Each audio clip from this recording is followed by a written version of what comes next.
Yeah, I think the young guys really showed up. James Washington showed up. He did a nice job. Keenan made a couple of catches today. Chris Lacey made a couple of catches. Those are our young freshmen that are in here, and they did a nice job. And I think they're going to have an impact for us down the road. I don't know how soon, but they're going to show up. There's no question. Outside of that, I think the veterans that were out there that made plays. I mean, like 81 is playing good. It's Juwan Seals. He's doing all the right things for us. I like what he's doing. We missed Hayes out there today. He was hurt, Austin Hayes, but he'll get back on the field here quick. But I think of all the veteran guys that showed up, probably Seals. And he did it really without the ball. You probably not even notice, but he did a lot of things blocking for us and making the right decisions in his routes and made a couple catches. Juwan and a few other guys in the past couple weeks, James has been a name that sort of popped up in the wide receivers. He's smiling. He's so springy.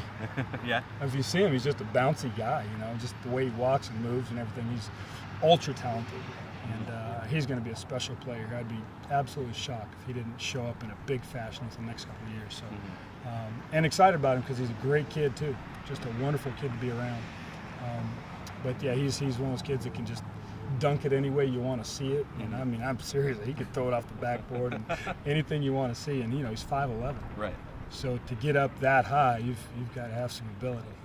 He's exciting. You guys have had some freshmen who've been able to contribute. I mean, Juwan was the latest one. Is James, in that caliber? He's on the fence. I'd love to see him get out there and play this year, but at the same time, I'd like to see him reach his full ability. He's a very raw kid. He's from a 1A school in Texas, and it's going to take him a little bit just to get kind of caught up, I think, with the level of play day in and day out, and the expectation that we have for competing every single day.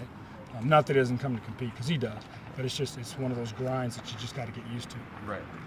But yeah, he's on the fence right now for us, and it was a big day for him. I can't wait to get in and see the tape and see how he did actually with making some of the decisions without the ball. I was going to ask that. He comes from such a tiny school, and he put up video game numbers there, but how do you sort of evaluate him in recruiting when he's playing against these smaller schools, and when he comes in here, is there a little bit of a learning curve competition wise?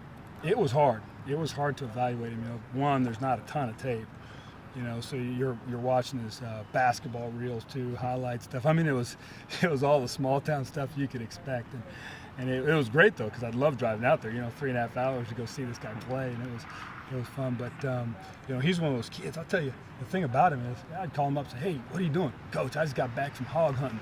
Like, what? Hog hunting? So he's got that blue collar mentality. I mean, he just goes to work every day, and I just think he's going to be a special one. Stanford's pretty rural, right?